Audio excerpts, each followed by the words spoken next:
Welcome back to the Making the Madness YouTube channel. We're here for picks 15 through 30 in the Making the Madness NBA mock draft, and we are going to start with the Orlando Magic. With the 15th selection in the NBA mock draft, the Orlando Magic select R.J. Hampton out of New Zealand. I think this is an interesting pick. Hampton definitely has a lot of upside going forward, and he's long, he's athletic, and we know the Magic. They love to draft long, athletic players. Hampton didn't really show much as a shooter, kind of struggled a little bit overseas, but I think that's something that going overseas, kind of getting used to playing against bigger, more pro competition is something that I think is going to benefit him in the long run. And well, maybe he struggled a little bit over there, had some injuries.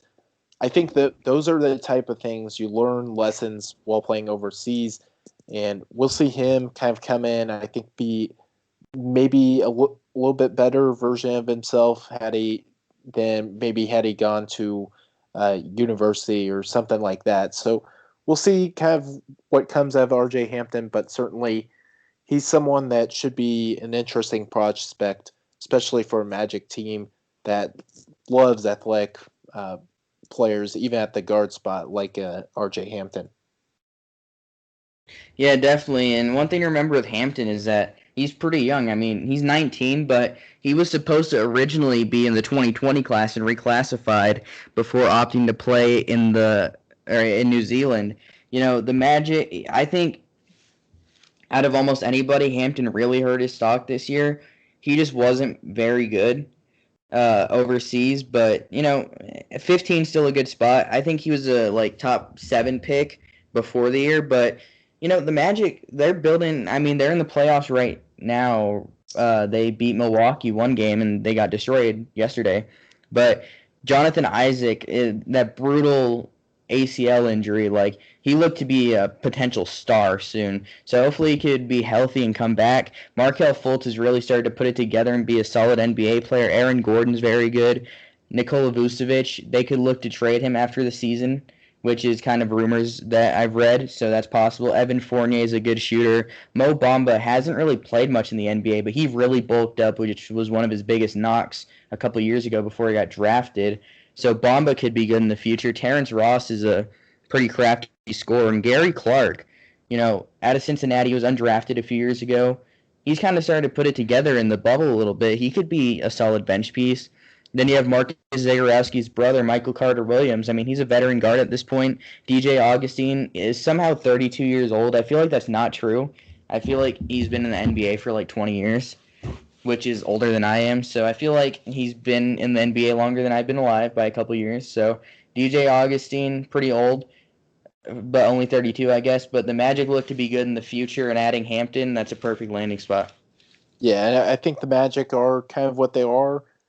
If they can get breakouts from Isaac, they can get the improvement from Markelle Fultz. I think that's where their ceiling really hits. But let's say Hampton comes in and is right away a elite shooter, maybe develops into more of a elite shooter. He can come in and be a really good player from and develop as a prospect. I think that's where the Magic get better is getting guys into their system and kind of developing them and making them really good pieces.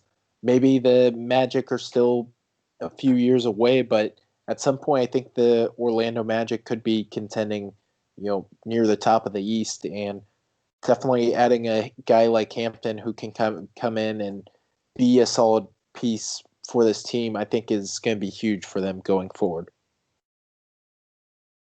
Yep, for sure. And now with the 16th pick in the 2020 Making the Madness NBA mock draft, the Portland Trailblazers select Xavier Tillman, center, power forward from Michigan State. I debated who I wanted to go here, but I think if there's a team that could pick Tillman just outside of the lottery and not late first, it's the Trailblazers. I think it's a good landing spot. They have Yusuf Nurkic and Hassan Whiteside down low. They'll probably look to move on from one of them after the season. But Tillman can step in and play immediately. I mean, he's a really good defender. That's what he's going to be drafted to be. Will he ever be a great offensive player? I don't think so. But if he could be a defensive player can play 20 minutes a game, there's a role for that with how good the Trailblazers are on offense with Damian Lillard and CJ McCollum, Gary Trent Jr., all that, and you could just get a guy at the 5. I mean, he can bring down rebounds. You saw how much they struggled a couple nights ago. Was that I Against the don't know. It might have been Lakers. no, it might have been the last bubble game before the playoffs. Yeah, it was against the Nets where Nurkic couldn't get a rebound in the last 5 minutes. I was watching that game. They won by 1, but Nurkic couldn't get a rebound at the end of the game. That's something Tillman can do and play good defense. Nurkic isn't much of a defender, and Whiteside is more so of a defender, so they could look to move on from him and play Tillman alongside Nurkic. Zach Collins, he's dealt with so many injuries since he got drafted. He's hurt again. We'll see if they stick with him at some point. They could look to move on, just kind of get a change of scenery for him. But Xavier Tillman here is a very good fit. Yeah, I think Tillman's a really solid fit for the Blazers. Obviously, I don't think they'll keep both Whiteside and Nurkic.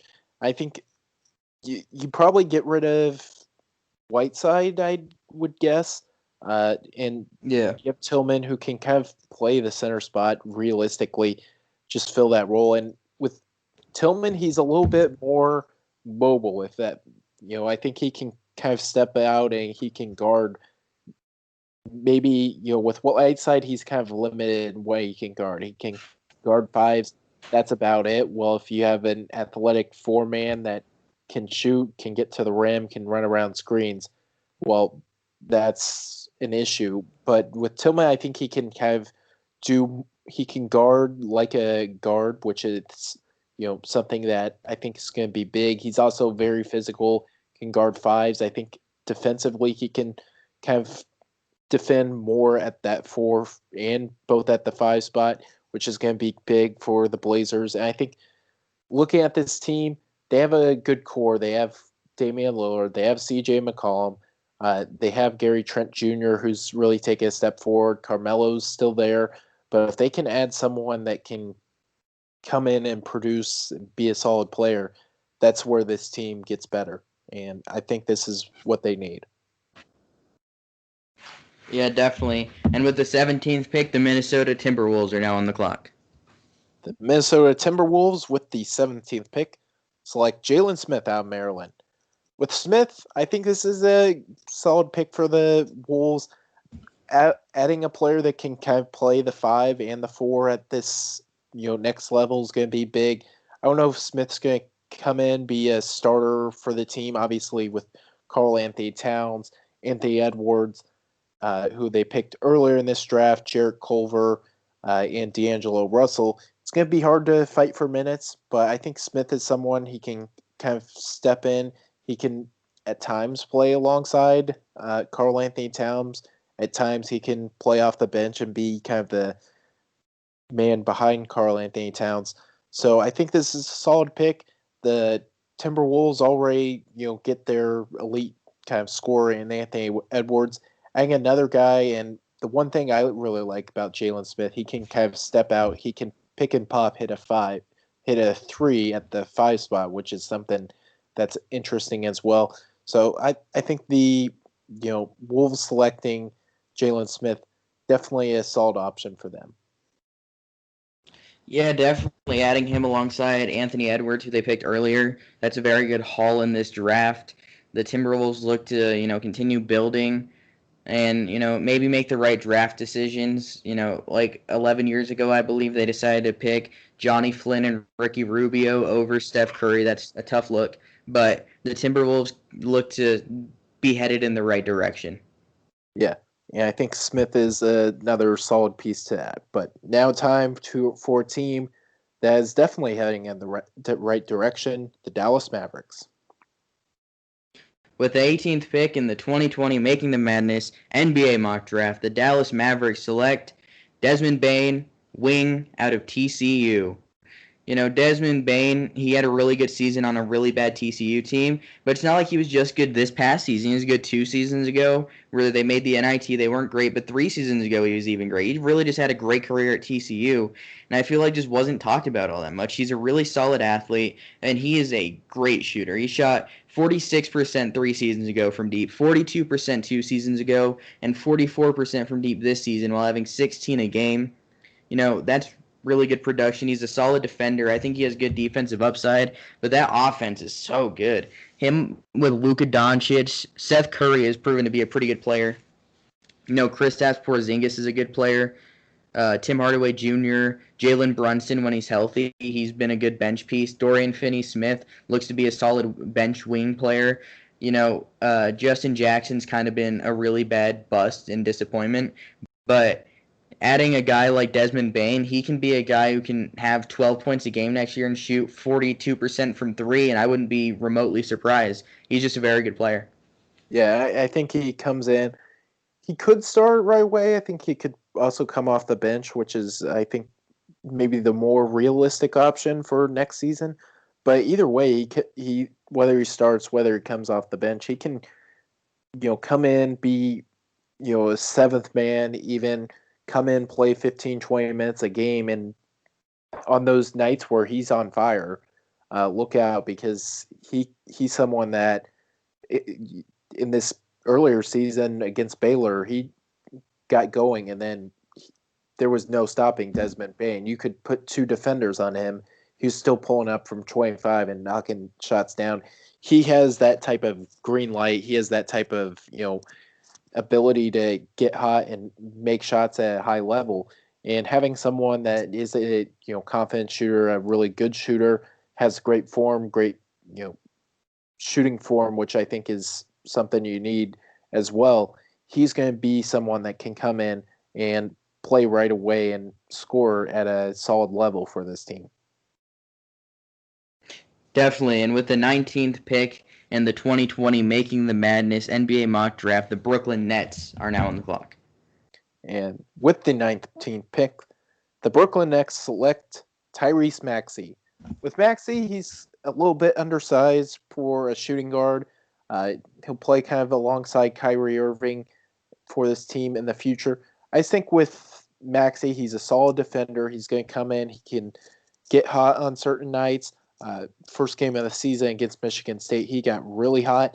Obviously, he struggled a little bit throughout the season, but he's someone that I think comes in, kind of plays a six-man role, and can get hot, can score points at a high level, and you add that to a team. They'll have Kyrie Irving. Obviously, we don't know if Kevin Durant's going to come back 100% healthy, but if he does, that's huge. Karis LeVert's an elite level scorer. Just adding another guy that can kind of pop off on an occasion to a already solid team that's going to be contending for an Eastern Conference title next season. That's someone you can kind of come in and expect to play at a high level. Yeah, definitely. I mean, Maxey, he's a good scorer, but his shooting was really inconsistent this year, only 29%. I think his defense is what they'll rely on mostly next season. Kyrie Irving getting back healthy, Kevin Durant, Karis LeVert, those are going to be your top three scorers. Just have Maxey play a defensive role and let the scoring come to him, and I think he'll be very good. Definitely. Now time for the Miami Heat at the 20th pick. With the 20th pick in the 2020 Making the Madness NBA mock draft, the Miami Heat select Kira Lewis Jr., point guard from Alabama. Kira Lewis Jr., he's a very good player. I'm a big fan, and I had trouble placing him. I think he's going to be a top 10 player in this class, but he's probably going to go in the 20s, which is unfortunate because he's really good. He's super young, too. He was 17 all of his freshman season, which is pretty crazy for being that young in college basketball. He had 18 a game this past season, 36% from deep. He's very good scoring inside, too. He's a pretty good athlete. His defense isn't there yet, but it could be in the future. But on that team with Jimmy Butler, you have Tyler Hero and Duncan Robinson, who are really good shooters. You have, just a bunch of good, young, talented pieces. And I just think that Goran Dragic is there, too. That's a good guy to learn from. I just think that the Miami Heat pretty good this season. They look to be probably going to beat the Indiana Pacers and they might sweep them. And adding a guy like Kyrie Lewis Jr., he could play some bench minutes in his rookie season and be very good. Yeah, I think with this team, obviously they've got a solid piece in Kendrick Nunn, but Kerr Lewis Jr. certainly has more upside than Nunn. He's, speaking of fast, he's De'Aaron Fox level of quickness. Like he's that quick with the basketball in his hands. He can get downhill. He can, score, which is something that's big. And I think he'll come in. Obviously, I wouldn't expect him to out of the breaks be a superstar, but if he can come in and be a solid player and get better throughout his career in Miami, I think he's going to have a long, lengthy career where he's going to be a productive piece for a Miami team that can certainly, well, they are probably going to advance to the second round of the playoffs. Who knows? Maybe they beat the Bucks or something. Uh, he can go into this upcoming season, develop, learn, get better, and be a solid player for the Miami Heat. Yeah, absolutely. Now, time for the 21st pick. With the 21st pick in the NBA mock draft from Making the Madness is Jamias Ramsey out of Texas Tech. With Ramsey, and with the Sixers, they need shooting. They absolutely Oh, yeah. need shooting. Ben Simmons, he's hit like 2 threes on the season. That's not cutting it. Joel Embiid, he can, he's a great 5-man, but when you have two non-shooters on the court, you need shooting. Jamias Ramsey, I think, might be the best, scorer in the lineup. He can run some points. I don't know if they want to make him the full-time point guard, but he can go in, he can score, he can shoot the ball at a high level, and is someone that I think can, when he's on, can really change the game because he's a shooter that can go in, and when he hits the first couple shots, he gets he gets hot and makes shots at a high level, more so than other prospects. I think Ramsey kind of fits the Sixers system. He's also long, so he'll come in. He'll be able to play probably some 2 for the Sixers. Still don't know if this solves the Sixers' problems entirely because he's not an elite player, but at this point in the draft, you need to get what you can get that helps the team realistically, and I think this is the best fit for Ramsey and the Sixers. Yeah, Ramsey shot 42% from deep last year. I think he could be a solid defender at the next level. You know, he's a good shooter. That's really what he is, and this is going to help this team a ton. Simmons can't shoot. Josh Richardson's a solid shooter. Tobias Harris is a solid shooter, but not always consistent. Joel Embiid needs to stop shooting because he's bad at it. And, Shake Milton, he's a fine player off the bench. Furkan Korkmaz, he can kind of shoot a little bit. Matisse Thybulle's an elite defender. Maybe he could be a serviceable scorer one day, but his defense is what gets him where he is. And I think adding a guy like Ramsey, who's a really good shooter, is what the Sixers team absolutely needs. Definitely, I agree with that. Now, time for the 22nd pick. With the 22nd pick in the Making the Madness NBA mock draft, the Denver Nuggets select Cole Anthony, point guard from North Carolina. Cole Anthony this season, he was super highly touted coming in, and he had a good season. He just was hurt and missed, I think, 10 games, 11 games. But he played pretty solid when he was there. He had 18 a game, 34% from deep, only 38% overall from the field. But I think he's going to be a lot better. I don't think he's completely healthy. He's a really good scorer. He's a really good playmaker. He rebounds well for his position. I like him. He's going to play. He might start. I mean, Gary Harris doesn't look to be what he was a few years ago. He's hurt now and just has kind of had a bad past couple seasons. Jamal Murray is pretty good. I think Jamal Murray and Cole Anthony could play alongside each other. You have Nikola Jokic down low. You have Michael Porter Jr. at the wing. I mean, there's just a lot to like with this Nuggets team, and I think Cole Anthony is a pretty good fit there. Yeah, I think the other thing with Anthony, well, while he tries to play the point guard, I think he's better off ball personally. I think he can run if he can get committed to running off screens. I certainly think his shooting numbers last year were more so to do with the fact that he was the only, you know, player that could shoot outside of 15 feet because the only offense they could go to besides Cole Anthony was Garrison Brooks and Armando Bacot. And let's face it, those two players, one shouldn't be playing a three, and two should be sticking to the paint. But when they're the only other offensive options uh, that are halfway decent at shooting, you have an issue. I think Anthony can kind of run off screens a little bit and shoot a little bit better when he does get to the NBA than he did in college, just simply because he'll be playing with a better system. Mike Malone's a good offensive coach. I think he can put him in the right sets, right, places to be to score, and I think he'll definitely get better, especially playing in the NBA than he did while he was at North Carolina. Definitely. And with the 23rd pick, the Utah Jazz are now on the clock.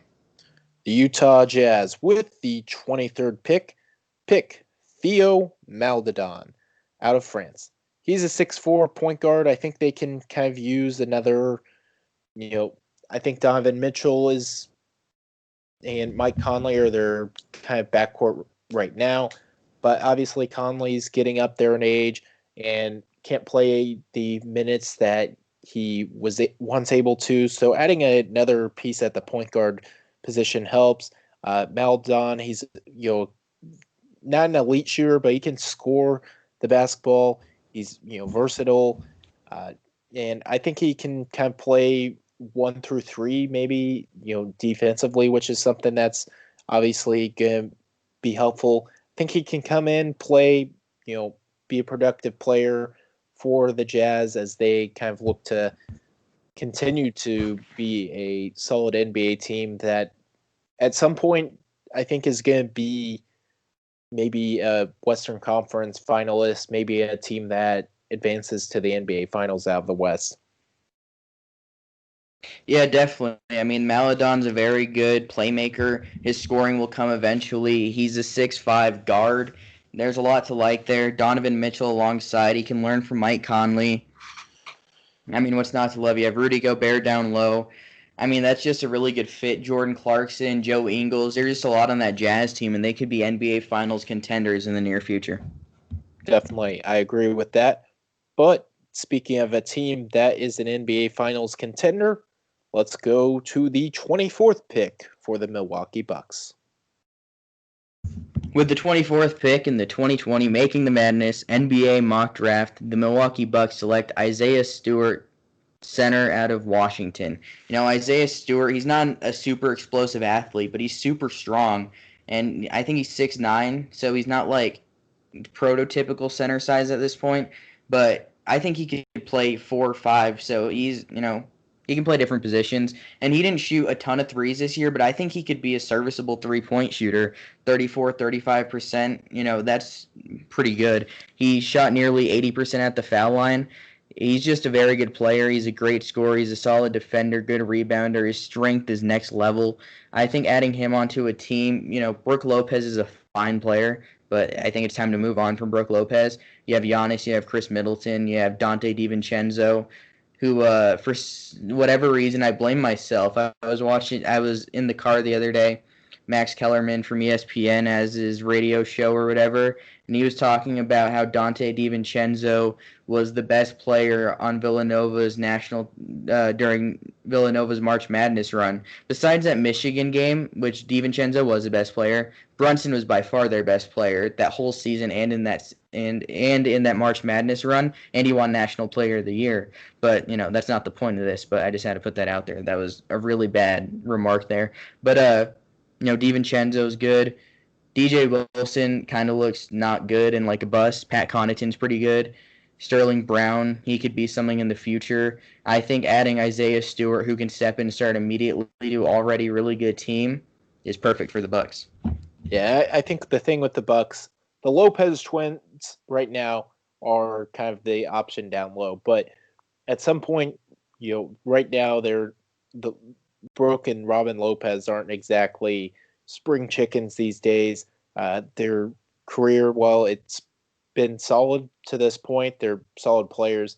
They're not going to be playing at this level for the long haul. So adding a player like Stewart that can step in, play some five for this team, can be a good defensive player, be a solid interior scorer, which the Bucks already have the freak in Giannis.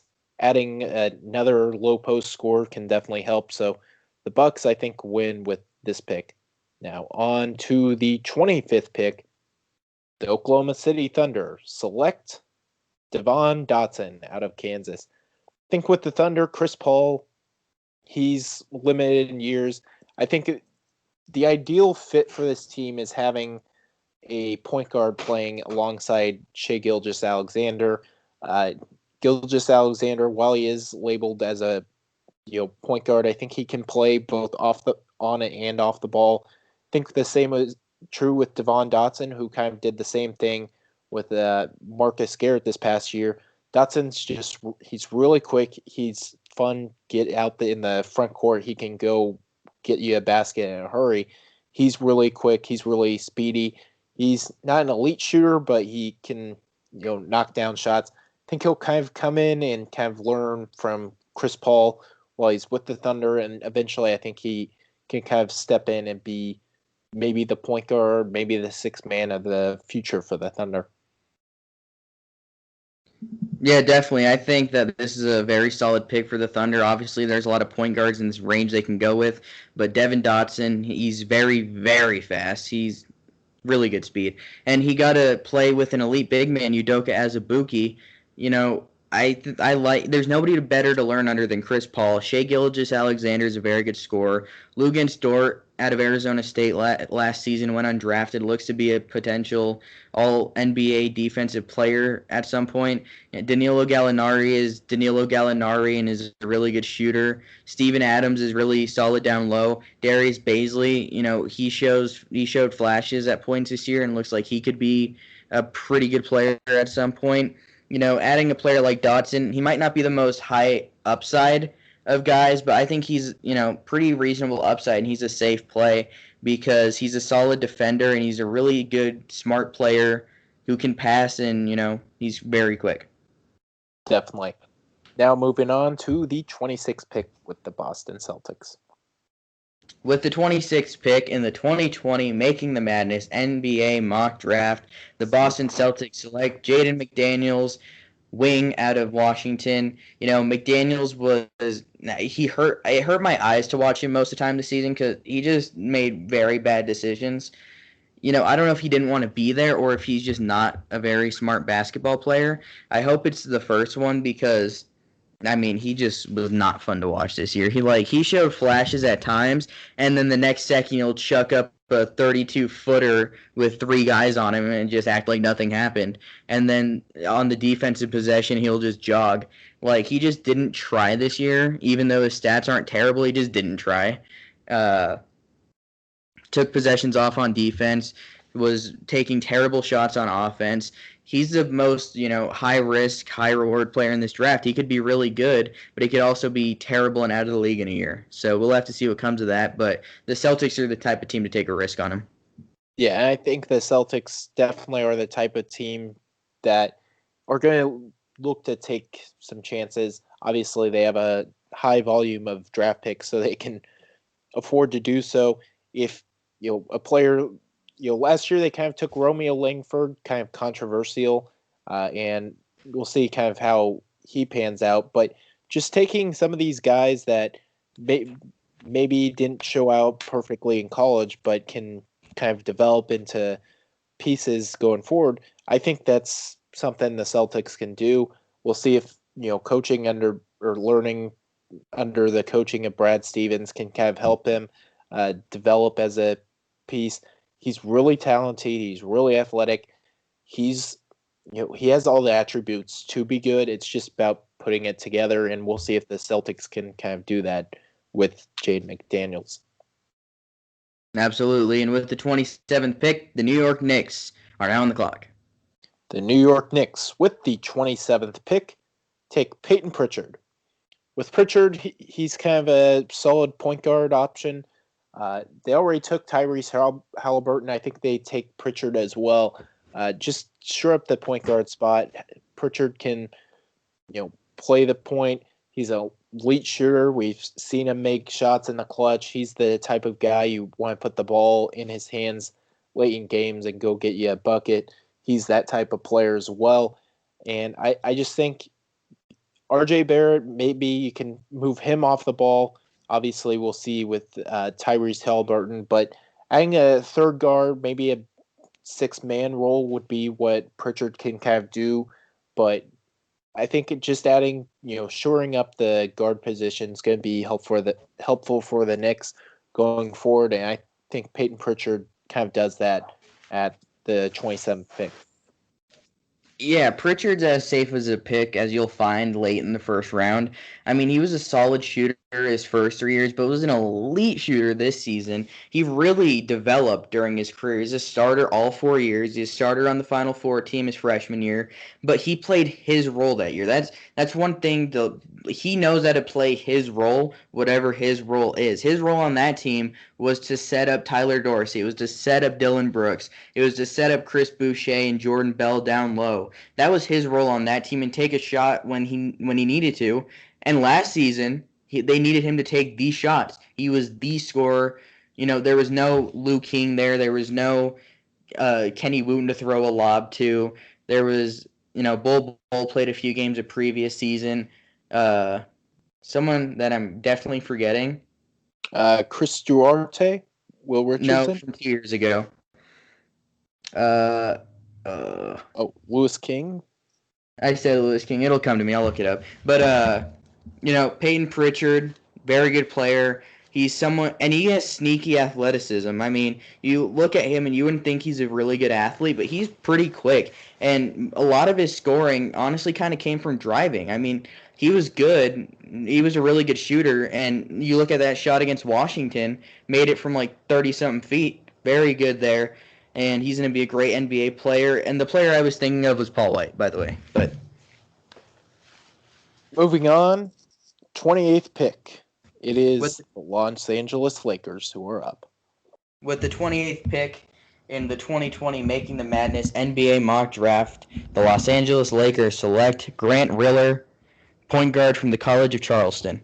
Grant Riller has been one of the better mid-major players through the past few years. He wasn't really talked about for the past few seasons, except for late this season, which was weird.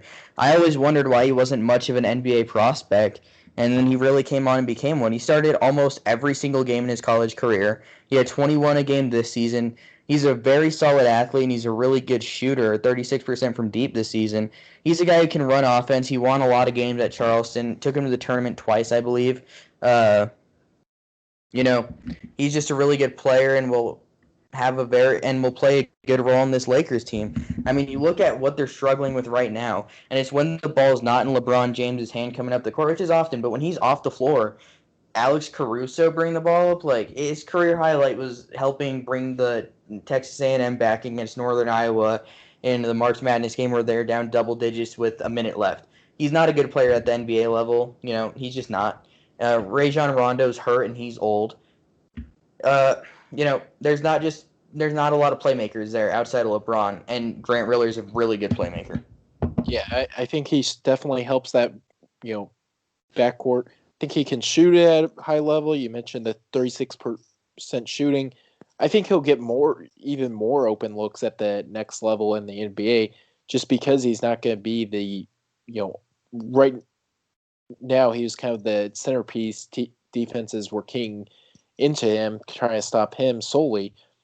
At the next level, he'll kind of be that, fourth, fifth, sixth option on the team that, teams are going to look to stop LeBron. They're going to look to stop Anthony Davis. Then all of a sudden, Grant Riller's open for a wide open three, and that's 3 points for the Lakers that you get out of Grant Riller, who's, a really good 3-point shooter. He's also efficient. He can score around the rim. He's kind of bigger than his size. So I really like this pick. I think he can come in and be a solid player for the Lakers going forward. Definitely. And with the 29th pick, the Toronto Raptors are now on the clock. And with the 29th pick, the Toronto Raptors select Elijah Hughes out of Syracuse. With Hughes, he's a kind of prototypical 3-and-D wing. He's a little bit smaller than some of the other players, which I think is why, at the other players at his position, which is why I think he's a little bit lower on the draft boards. But in terms of Hughes, you're going to get a player in him that can kind of just come in. He can shoot threes. He plays really hard defensively. He's a good defender. Can definitely help out there. And when you're looking at this team, obviously Kyle Lowry, Fred VanVleet, that's the backcourt of the future. They're in really good shape. And then you can have Hughes come off, play as the two off the bench, or play as the three-man with maybe OG and Anunoby move into the four, something like that for this Raptors lineup. He can just come in. He'll be part of their elite bench, most likely, which is one of the elite benches in the NBA. He can just come in, be a solid player, and really help this Raptors team continue to contend not only for Eastern Conference championships, but NBA championships in the future. Yeah, definitely. I mean, Elijah Hughes, he had 19 a game this season. His percentage from deep took a step back. It was 36 2 years ago, 34 this season, but teams were really keyed in on him, and he was playing hurt a bit, I believe. Tyus Battle was there 2 seasons ago. He was a star of that team, and now Elijah Hughes picked up a big role. He was very good. He's a good defender. He's a really good shooter, and I think he's the kind of guy who can step in off the bench, play 15 a game, and drop you 7 or 8 a game. 7 or 8 points, couple threes. That's what you're looking for at the end of the first round. And when you're a championship caliber team like the Raptors, you have VanVleet, you have Lowry, you have Pascal Siakam, you have OG Anunoby, who's pretty solid. Terrence Davis, who was undrafted and looks to be really good. I think he's hurt right now, but he looked to be really good in the regular season out of Ole Miss. I think the Raptors are going to continue to be really good. Definitely. Now, time for the 30th pick. The Boston Celtics are once again on the clock. With the 30th pick of the Making the Madness NBA Mock Draft 2020 final pick here. If you guys if this gets a good amount of views, let's say, I don't know, we could decide and maybe set a light goal and do a round 2 eventually if you guys are interested in that. But for now, we'll stick at one round, and we'll go Boston Celtics here, and they select Tyrell Terry, point guard out of Stanford. Terry, he's undersized. He's 6'1", 160, but he's such a good shooter. He's not going to be a great defender, but he's a super smart player. He went to Stanford, obviously. Great playmaker, great shooter. Can play off the bench behind Kemba Walker. I mean, what's not to love? This is already a really good team, and adding a player like him just adds to the depth and maybe replace Kemba Walker one day in a few years. Yeah, I think the other thing with Tyrell Terry, he's kind of got a high upside. I don't think he's going to come in year one and be anything close. Day one, he's going to arrive and he's going to be, I think Kemba Walker, Marcus Smart, they're going to come in and just prove to him, hey, you need to get better. But playing alongside those guys, playing with those guys every day in practice, that's something that you just can't teach. And getting a chance to play with those guys and kind of develop will be something where Terry, I think in a few years, once he kind of gets into the Celtics system, learns everything, he's obviously a very smart player that can, easily develop and learn the Celtics system. So when I think 2, 3, maybe even 4 years down the line, we're looking back at this pick and Tyrell Terry's, doing really good things and has taken over the starting point guard role. I don't think anyone will be surprised based on this pick, even though it comes late in the first round. Definitely, and thanks for checking both parts of the video out. Hopefully you saw both of them. Maybe, what do you say, 50 likes on the two videos combined and do a round two? Yeah, that sounds good to me. Make sure to give All it a right. like, and All we right, so will give us bring round two. 50, 50 likes on the two videos combined. It could be 30 on one video and 20 on the other, and I'm not great at math, but I think that adds up to 50. So let's go with that, and like the video, and you'll see a round two. Um, Anything else for you? That will wrap it up for this edition at the Making the Madness YouTube channel. Make sure to hit the subscribe button, and we will be back hopefully with a round two. Stay tuned.